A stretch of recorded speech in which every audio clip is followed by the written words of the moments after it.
On va revenir donc à l'interrogation quant à savoir pourquoi Macron a dissous. Parce que c'est tout de même extrêmement intéressant pour quelqu'un qui, jusqu'à présent, ne tenait compte de rien. Vous aviez 1,5 million de personnes dans la rue, on le voit depuis déjà Sarkozy, mais surtout, alors là, Hollande. Ils s'en foutent. Donc pourquoi est-ce que tout d'un coup, des élections qui ne sont même pas des élections nationales provoqueraient une dissolution ? Donc on s'est interrogé sur le pourquoi, du comment. Est-ce qu'il avait cru aussi, tout simplement, que la gauche ne se reconstituerait pas si rapidement au travers un nouveau Front populaire? C'est ce que nous avons cru. Encore une fois, nous l'avons pris pour un imbécile, en oubliant peut-être qu'il nous prend, lui, systématiquement pour des idiots. et que peut-être que ça marche encore mieux qu'on l'imagine.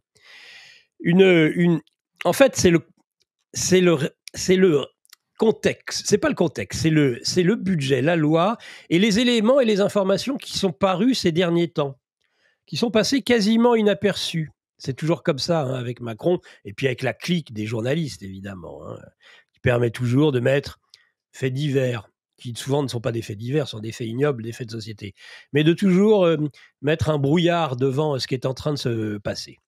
Et de diffuser de l'information, parce qu'on est quand même bien obligé de la donner, cette information, mais de la mettre dans un contexte qui fait qu'on se dit, oui, bon, c'est ça en plus. S'il n'y avait que ça, c'est la façon de présenter les choses. Or, ce que l'on observe aujourd'hui, c'est, oh surprise, finalement, le déficit est beaucoup plus important que prévu. Et la situation l'année prochaine ne sera guère plus reluisante. Et la dette est plus importante que prévu. Et le déficit est beaucoup plus important que prévu. Tiens donc, est-ce que ça, par hasard, Macron ne le savait pas? Pensez-vous?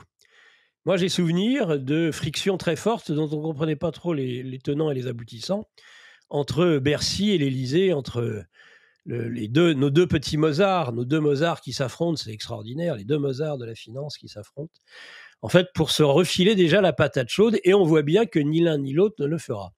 Et la position, à mon avis, d'Attal sur le sujet devait être assez douteuse. On comprend mieux peut-être à ce moment-là la formule dont on ne s'est jamais vraiment expliqué. Quel était le sens de la formule? Je leur dégoupille une grenade et qu'ils se démerdent et qu'ils s'en débrouillent. On va voir ce qu'ils vont en faire. Je pense qu'il y a eu de sourds conflits au sein de la Macronie et que... alors ça, non, encore une fois, qu'on ne me reproche pas de faire de la petite politique. C'est comme les poupées russes. Là, on va dézoomer petit à petit. On est sur un prétexte conjoncturel pour l'instant, qui fait qu'il va dissoudre à ce moment-là et pas à un autre. Mais après, on peut bien sûr contextualiser plus largement et voir que de toute façon, nous étions dans une situation qui allait mal finir. Mais entre quelque chose qui va mal finir en 2025 ou quelque chose qui va mal finir en 2027, si vous recontextualisez cette fois-ci beaucoup plus haut sur l'agenda Macron, que moi j'appelle l'agenda Macron, qui est proche en effet de l'agenda 2030, mais ça c'est autre chose. Ils viennent s'imbriquer à nouveau ces agendas au travers. C'est pas l'agenda 2030. Il faut toujours faire attention quand on dit l'agenda 2030. Ah, qu'est-ce qui va se passer en 2030? En fait, il y a non seulement des éléments préparatoires, mais même pas seulement. Vous avez des événements majeurs avant la finalité de l'agenda. Un agenda, c'est des moments forts. Et dans l'agenda 2030, il y a à mon avis un agenda qui est majeur, c'est l'agenda 2027, c'est-à-dire les nouvelles institutions européennes, une Europe intégrée, la disparition des États-nations telle qu'elle est programmée. On sera aux 10 ans de Macron. Macron, il y a 10 ans, à mon avis, a été programmé, et s'est programmé lui-même, pour ça. Donc, il s'est senti tout simplement, peut-être Macron piégé, c'est-à-dire, aïe, je suis coincé, je ne vais pas arriver jusqu'en 2027 sans une casse majeure. Il ne faut pas que je l'assume moi-même. Donc j'essaie d'abord de la faire assumer par les autres. Il se rend compte à ce moment-là que les politicards sont les politicards. Chacun essaie de renvoyer la balle à l'autre. Et à mon avis, tous se disent, tous ceux qui ont encore un avenir politique, c'est-à-dire tout sauf le chef de l'État, c'est-à-dire l'étrangeté de cette nouvelle, de cette réforme constitutionnelle qui a consisté à n'avoir que 2 mandats de 5 ans, fait que, en fait, vous entrez en tant que président de la République, il y a une sorte de condamnation à mort au bout de 10 ans maximum. parce que c'est fini, votre carrière politique est finie. On le sait qu'un ancien président de la République peut se faire payer des conférences comme Sarkozy dans le monde entier, essayer de redevenir député de Corrèze comme ce pauvre imbécile de Flamby. Mais dans tous les cas de figure, leur vie politique active, maximale, a été atteinte, donc ils n'ont plus de vie politique. Donc évidemment, tous ceux qui, eux, ont encore de l'avenir, ont encore les dents qui peuvent rayer le plancher, donc Attal, donc Le Maire, donc Darmanin, etc., il y a peut-être une coalition. Vous savez, c'est un peu comme dans Totem et Tabou de Freud, dire que les fils ou les frères s'unissent contre le patriarche pour la mise à mort. Et donc, Macron, voyant cette mise à mort approcher, a probablement utilisé l'arme de la dissolution pour foutre en l'air tout ce bel édifice et éliminer, ou en tout cas affaiblir ses rivaux, pour pouvoir arriver en 2027 dans la meilleure configuration possible et ne pas avoir assumé, lui, personnellement, la débandade financière qui s'annonçait. C'est un peu ça qui a contextualisé ce qui a été dit durant le week-end par les experts politiques et économiques. Donc, qui est même redoutablement inquiétant, parce que ça veut bien dire que si Macron a voulu sortir du jeu et dire maintenant qu'il se démerde, c'est que la situation est extrêmement grave. La situation financière est bel et bien tout de suite extrêmement grave, et pas dans 2 ans, 3 ans, 4 ans. Un peu trop tôt pour le narratif général du mur de la dette, peut-être du mur de la guerre, qui oblige à passer la vitesse supérieure. Seule l'Europe vous sauvera, bonnes gens, alors qu'elle est à l'origine de tous vos maux. Mais ça, c'est une autre histoire. Vous connaissez, c'est l'ancienne depuis 1957, depuis les traités de Rome. C'est comme ça que fonctionne l'Europe, c'est-à-dire chaque échec de l'Europe, la conséquence, c'est plus d'Europe. Donc là, ça sera le point d'orgue, le bouquet final, si j'ose dire, auquel Macron s'apprête à être le chef d'orchestre. Donc voilà, il faut faire attention. Ça explique pourquoi ce monsieur Pignon, ce air commissaire, a été délégué presque par Van der Leyen, diligenté. Il y a des rumeurs que l'on m'a contées ce week-end, dont je ne dirai que quelques mots, mais comme quoi, voilà, on a sorti vraiment Barnier de la naphtaline du jour au lendemain. Il n'y avait personne et tout d'un coup, hop, on tape à la porte de ce super retraité et on le fait ressortir de la naphtaline. C'est un petit peu ce qui s'est passé. Ça montre le côté, dans les coulisses, totalement instrumentalisé de ceux qui tirent les ficelles derrière, bien évidemment. Dont monsieur Alexis Collère, dont on sait sa responsabilité dans toutes ces affaires de politique interne que Macron, souvent, son frère siamois, lui délègue. Donc voilà pour le contexte, et voilà qui explique certainement le fait de, gagner du temps, essayer de rafistoler pendant qu'il est encore temps. Indéniablement, la France, on l'a vu avec Fitch, qui lui met encore à moins, alors qu'on devrait arriver sur des B. C'est la preuve que la France est protégée. Et pour cause. Parce que la France, certes, n'est pas la Grèce, elle n'est pas la Chypre. C'est-à-dire que les conséquences sur l'euro, les conséquences sur la zone euro, sur la finance internationale, d'un dédit de la France, d'une banqueroute de la France, seraient dévastatrices. Bien plus dévastatrices que la Grèce, sans avoir de manque de respect pour les Grecs ou les Chypriotes, que la France. Je crois que tu as l'impression... Tu veux t'exprimer, Raphaël ? J'avais tout simplement dit, pas encore la situation de la Grèce. N'oubliez pas les propos de Michel Barnier. Ah, mais ça sera pire. Ou en tout cas, le gouvernement qui s'est exprimé quant à la problématique du budget jeudi dernier, qui nous a expliqué comment il comptait justement réaliser ces 60 milliards d'euros d'économies. Il faut savoir qu'il y a donc de prévu 40 milliards qui proviendraient de réduction de dépenses publiques, et vous avez pu voir parmi les multiples dépenses déjà annoncées la suppression de postes au sein de l'éducation nationale, 4000 postes d'enseignants supprimés, ce qui à mon avis va ravir nos enseignants qui sont déjà complètement débordés avec très peu de moyens, un niveau scolaire qui devient catastrophique. On a fait aussi toute une émission sur GPTV une émission du soir avec Mike Borowski pour faire le point sur la situation assez grave d'idiocratie. C'est le résultat, mais la problématique fondamentale étant le niveau finalement d'analphabétisation de plus en plus important. C'est-à-dire des enfants qui ne savent ni lire, ni écrire, ni compter, ça devient extrêmement grave. Donc On voit que ces réductions budgétaires vont continuer à faire sombrer bien tout simplement le contribuable français, à rendre sa vie de plus en plus désagréable. Et les 20 autres milliards correspondent à une hausse d'impôts bien sûr, qui, on l'espère, ne va pas simplement continuer à tuer les petites entreprises ou faire fuir les grosses entreprises. Parce que ça aussi, c'est toujours des propos qui sont assez intéressants de Michel Barnier. Ce sera mon dernier point avant de te rendre la parole, Nicolas.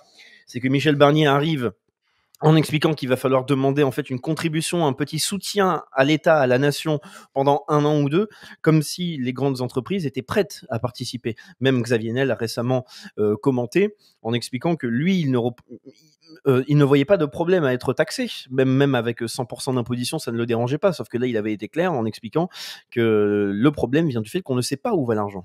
On ne sait pas où va l'argent une fois qu'il est ponctionné, sachant que l'État, il y a quand même beaucoup de recettes finalement avec les taxations. Je vous rappelle que la France est quand même le premier pays taxeur au monde, quasiment, en tout cas de la zone euro, c'est sûr et certain.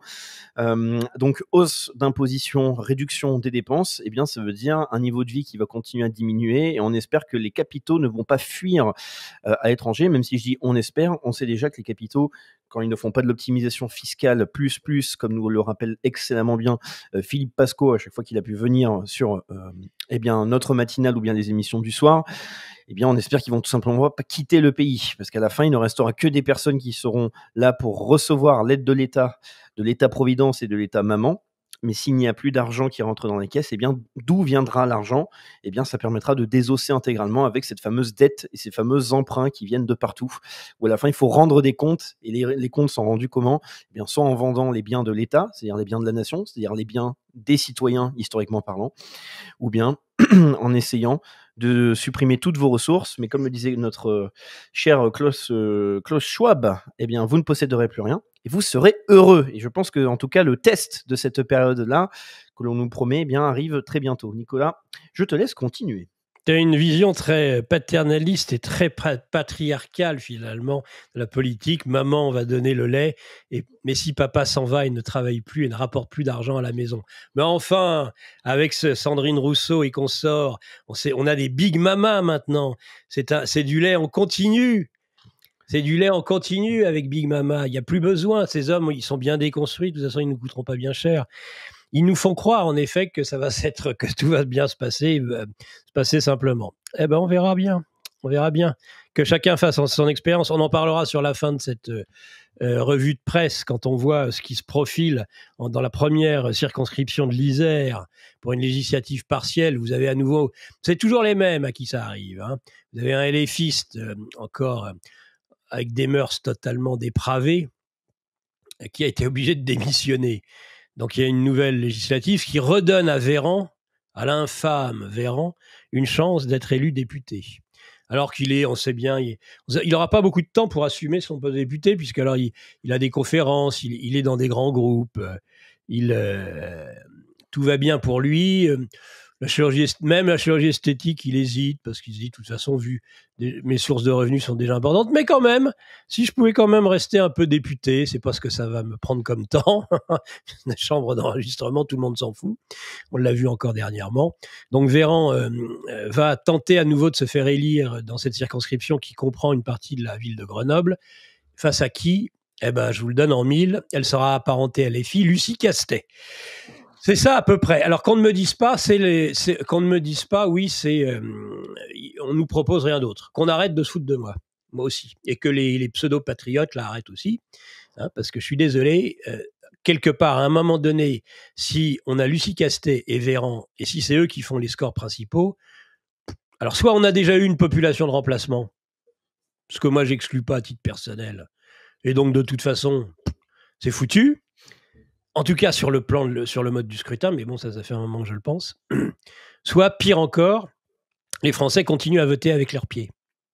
Mais c'est pas possible. C'est quand même, avec ce qui se passe, imaginez que demain, vous ayez Lucie Castet au Parlement, et après, on s'indigne de l'indifférence de Hidalgo pour Philippines, sachant que Lucie Castet, au moment même où la gamine le corps est retrouvé supplicié,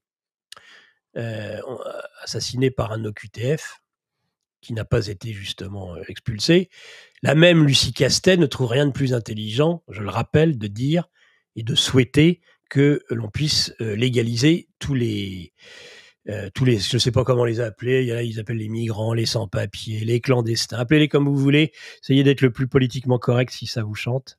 Mais en tout cas, c'est un bon rappel. Je te coupe 3 secondes, Nicolas. Ouais, C'est vrai, vas-y. on joue sur les mots pour ne plus savoir de quoi on parle et en plus, c'est une technique utilisée par la gauche pour, diaboliser évidemment toutes les personnes qui peuvent avoir une idéologie qui se rassemble au conservatif, hein, qui ressemble au conservatisme, en tout cas une pensée, nationaliste, c'est-à-dire croire en la nation et je fais la différence avec le patriotisme, hein, c'est-à-dire avec la terre des pères et de nos ancêtres, qui là, peut être plus bancal, on va dire, pour une volonté pour une dimension universaliste. C'est tout simplement des personnes en situation irrégulière et qui n'ont rien à faire sur notre territoire.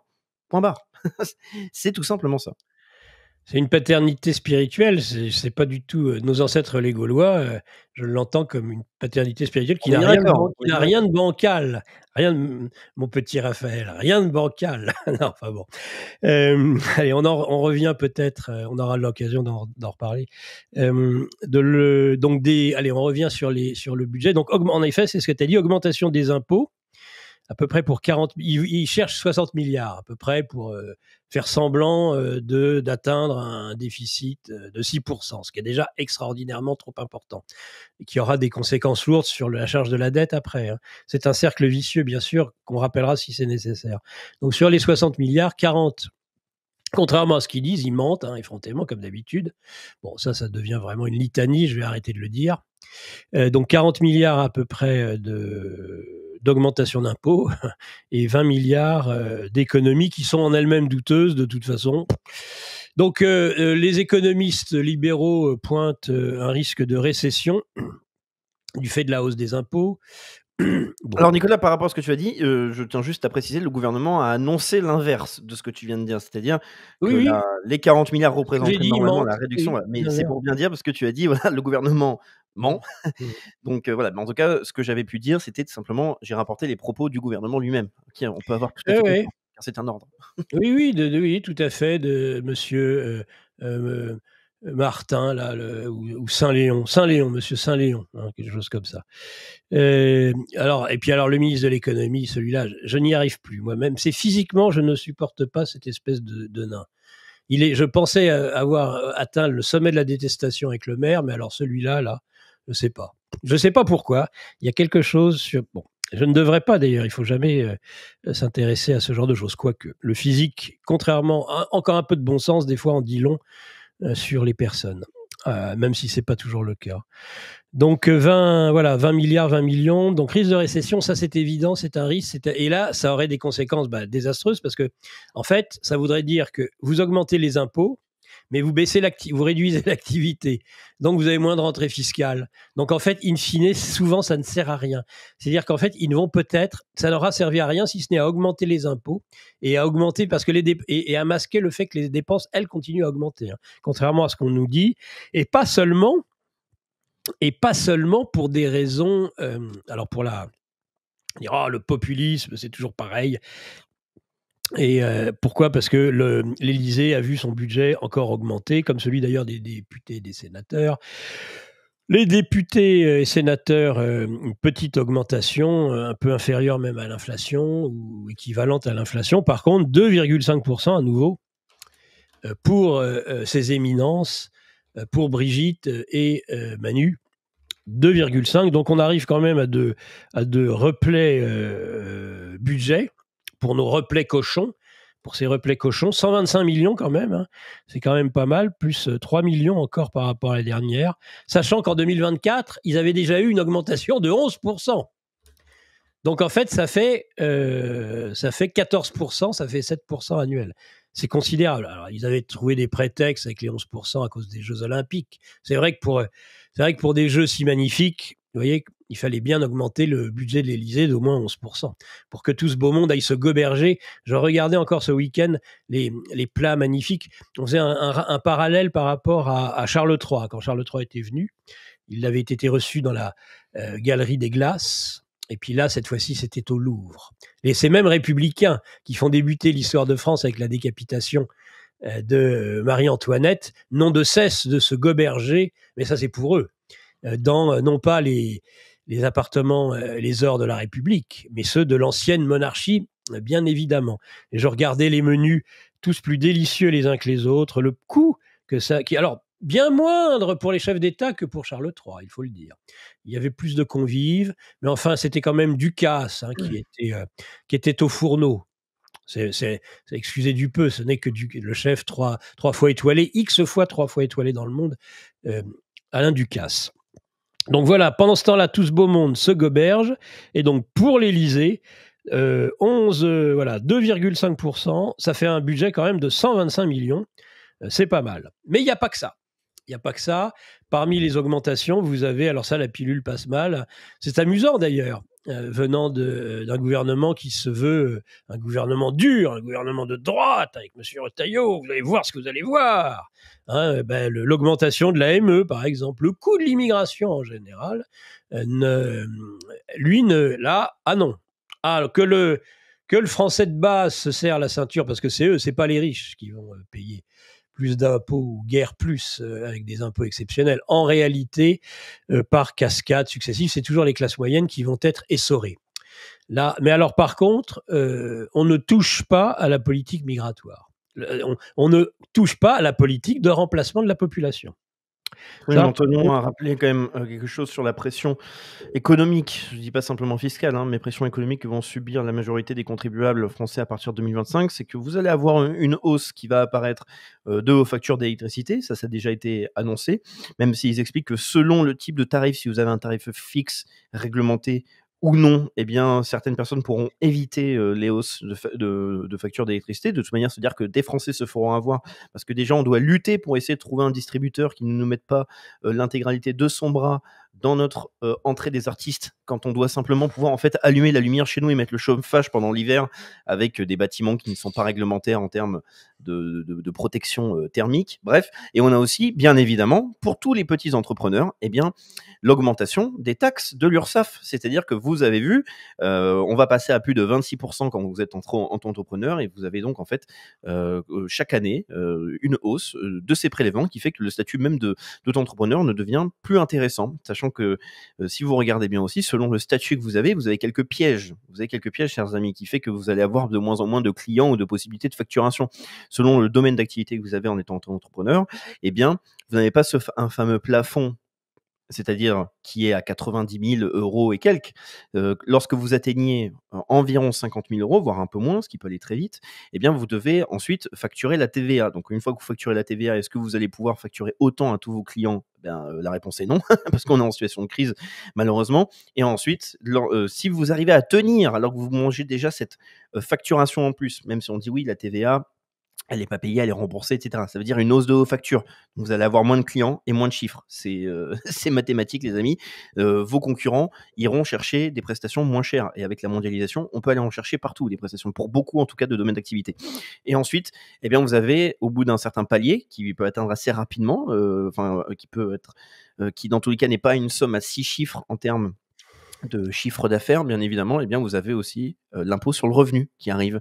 Souvenez-vous, l'État français est fait de sorte aujourd'hui, la fiscalité française est faite pour que vous restiez constamment en dessous, largement en dessous de 2 000 € par mois. Vous pouvez travailler 30 heures, vous pouvez travailler 50, 80, 90, 100 heures par semaine, eh bien, l'État fera tout à chaque fois pour, vous savez, faire ces fameux paliers de taxation, pour continuer à vous mettre à genoux. Raison plus pour vous dire, chers amis, un autre monde existe, d'autres mondes existent, et surtout un monde de débancarisation, avec moins de dépendance aux banques, ou en tout cas avec le fait de pouvoir se construire un patrimoine décentralisé, c'est-à-dire en dehors du système français, eh bien, est tout à fait possible. La technologie est à notre disposition, les connaissances sont là aujourd'hui, et je vous rappelle, c'est un des travaux, un des fondamentaux, travail fondamental réalisé par Géopolitique Profonde depuis sa création, c'est-à-dire vous accompagner dans cette démarche-là pour protéger, faire fructifier ou construire votre patrimoine. Voilà. Petit rappel qui va, à mon avis, devenir de plus en plus utile et même évident, notamment à l'horizon 2025. Donc Nicolas, je te rends la parole. Oui. Oui, donc, je rappelle juste le cycle infernal. D'autant plus, là, je voyais dans le chat des personnes qui se plaignaient à juste titre de l'augmentation des taxes gaz, électricité, dont on rappelle que, ça y est, ce gouvernement refait exactement les mêmes erreurs qui avaient conduit au fait qu'on avait failli ne pas avoir, il y a 2 ans, d'électricité durant l'hiver. C'est-à-dire qu'il rapatrie à nouveau les dividendes d'EDF dans le budget de l'État. T'es bien, comme ça, hein, ça permet. Par contre, il n'y a pas de taxe. Il n'y a pas de taxe pour tous les piques-assiettes de l'énergie. C'est-à-dire qu'il n'y a que EDF qui contribue à l'effort. Toutes ces sociétés qui ont obtenu de façon indue par le marché, c'est vraiment révu. C'est assez. Normalement, si les gens comprenaient tout, si les gens français comprenaient, ils se mettraient dans des colères, vous n'avez pas idée. Parce que cette histoire d'EDF, mais il y a de quoi exploser. Puisque à nous, alors qu'on ne tire, on dit oui, oh là, attention, on n'y reprendra pas, on va faire les investissements. EDF, alors ils avaient essayé, d'ailleurs, ils avaient viré. Le PDG d'EDF, rappelez-vous, avait été dégagé par Macron parce qu'il avait eu le malheur de dire la vérité en disant comment voulez-vous qu'on fasse de l'investissement, comment voulez-vous qu'on répare nos centrales, dès qu'on a fait quelques petites gains, l'État nous pique tout. Comment Hop, sortez, monsieur. Hop, surtout ne pas dire la vérité. Et il s'était bien juré, par ailleurs, de ne plus jamais le faire, en disant oui, c'était circonstanciel. Il recommence de la même manière. Donc, vous allez à nouveau avoir des défauts majeurs. Donc, vous étonnez pas après que vos ingénieurs, un des seuls pôles d'excellence qui nous restait, qu'ils vont partir faire des centrales nucléaires à l'étranger. Nos ingénieurs, quand ils arrivent là sur le marché, c'est obligé, nos jeunes étudiants, puisque c'est une horreur. Et le pire, si encore, voilà, c'était juste mais même l'économie, une économie soviétique qui peut fonctionner comme ça, mais elle n'allait pas en plus privilégier, parce que c'est une façon de privilégier des sociétés étrangères qui, elles, mangent déjà à la gamelle en ne faisant rien, juste en ayant une position. Vous prenez un truc, c'est comme si ça m'est tombé du ciel, j'ai plusieurs mégawatts qu'on me donne des mégawatts à un prix faible et je vais pouvoir leur vendre au prix du marché européen, c'est-à-dire 5 fois plus cher. Et je n'ai rien à faire, rien. Je ne produis rien. J'ai juste une sorte de licence indue acquise parce que la grosse commission, à un moment donné, a dit « Vous, là, votre monopole EDF, c'est pas légal. » C'est pas légal de quoi? De l'ordre ultralibéral. Et donc, vous devez avoir des concurrents. Eh bien, ces concurrents, eux, aucune taxe supplémentaire. Donc, on est non seulement dans quelque chose qui porte atteinte au peu de fleurons qui nous restent, mais qui en plus enrichit des intérêts étrangers. La haute trahison est constituée tous les jours par tous ceux qui participent de près ou de loin à ce système absolument odieux. Absolument. Donc, Nicolas, il est 7h43, il va nous rester 2 minutes pour clôturer cette revue de presse avec un dernier élément que tu pourras mettre en avant. De toute façon, nous aurons l'occasion de reparler des autres points lors de la prochaine matinale de demain matin, qui restera toujours dans le thème avec notre invité Philippe Herlin, parce que dans 2 minutes, eh bien, nous aurons aussi une petite chronique, un petit essai. Nous essaierons de vous présenter une micro-série avec Antoine Bachelin-Sénat pour une chronique plutôt philosophique. Cette fois-ci, nous ne parlerons pas du Brésil avec Antoine Bachelin-Sénat, mais nous essaierons de vous présenter un philosophe brésilien extrêmement intéressant, car n'oubliez pas, évidemment, il y a la résistance économique, mais la résistance intellectuelle face à la guerre de l'information passe par la réinformation, mais aussi la formation. Voilà. Donc c'est toujours intéressant de pouvoir s'intéresser à de nouveaux domaines, notamment la philosophie, qui reste important pour mieux comprendre notre monde. Voilà. Donc Nicolas, il te reste un dernier élément. Là, mes 2 minutes sont passées à 30 secondes. À partir du moment où j'ai terminé, il te reste 2 minutes. Nicolas. Je comprends mieux. Maintenant, on se moquait longtemps de moi sur Radio Courtoisie en disant « Mais arrêtez d'interrompre sans arrêt votre interlocuteur. Il vous dit qu'il reste 1 minute 30 et vous parlez pendant 2 minutes. Et vous étonnez que la personne n'ait plus rien à dire. » Eh bien voilà, c'est le juste retour de bâton que m'inflige mon ami Raphaël. Oh, il y a tellement à dire mais on en parlera en effet la prochaine fois. Le Doliprane, Sanofi, Doliprane vendu à des Américains, bien sûr. Mais le plus important, évidemment, c'est que Tiffany in Paris ou je sais pas quoi, avec Britchell, puisse être conservé à Paris. Hein, ça, c'est Macron. Ça fait partie des polémiques du week-end. Les vitraux de Notre-Dame, j'aurais beaucoup à dire sur le concours en cours pour le remplacement d'un certain nombre de vitraux. C'est encore pire que ce qu'on imaginait. Le Salon Beige, entre autres, a produit des informations montrant que ne seront sélectionnés pour les nouveaux vitraux que des artistes qui ne sont pas des chrétiens.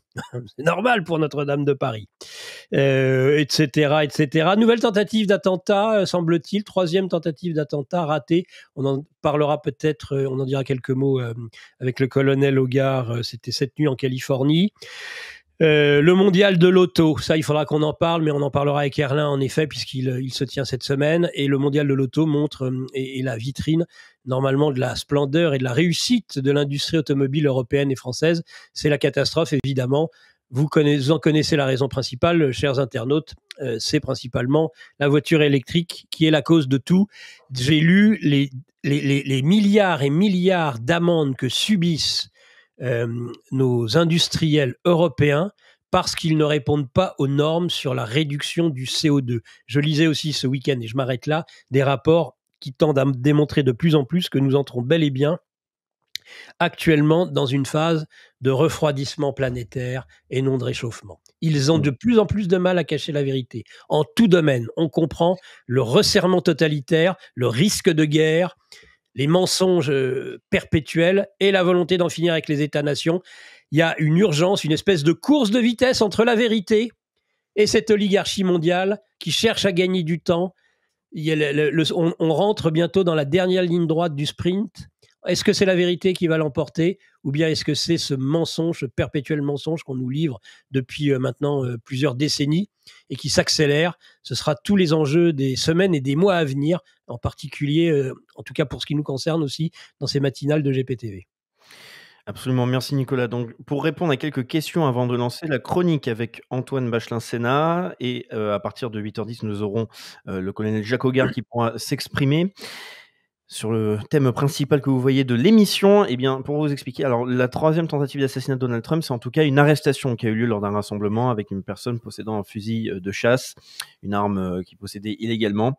Donc ça, c'est pour répondre. Pour la vente de Sanofi, c'est quand même important de noter, c'est qu'on parle d'un contrat, enfin c'est un fonds américain qui a proposé pour posséder 50%, eh bien tout simplement de l'entreprise, 15,5 milliards d'euros. Et donc vous avez de nombreux employés, notamment en France, qui sont en grève. Et le gouvernement a annoncé qu'ils vont peut-être s'y opposer. Voilà, donc et le dernier point, évidemment, sur le sujet de l'électrique, je vous invite à regarder la chronique faite avec Laurent Michelon vendredi dernier pour vous expliquer ce sujet très important du véhicule électrique et notamment de la guerre économique qui est menée contre la Chine. Et la Chine qui a répondu de manière forte en pénalisant l'Union européenne, des produits d'importation de l'Union européenne, mais on s'est rendu compte, par exemple, pour les eaux de vie, eh bien, ça a pénalisé fortement la France. Et nous avons face à nous une guerre économique qui s'est engagée, dont on parle très peu. Alerte Info. Géopolitique profonde prend sa place dans le paysage médiatique français. Bonsoir à tous, vous êtes sur Géopolitique profonde, la chaîne qui est là pour remplacer les médias subventionnés. On investit maintenant la rue. Et on veut vous entendre. Le gouvernement de M. Macron nous a obligés et nous a enfermés chez nous. Mais on a besoin de votre soutien. Alors cliquez sur le bouton j'aime pour nous soutenir.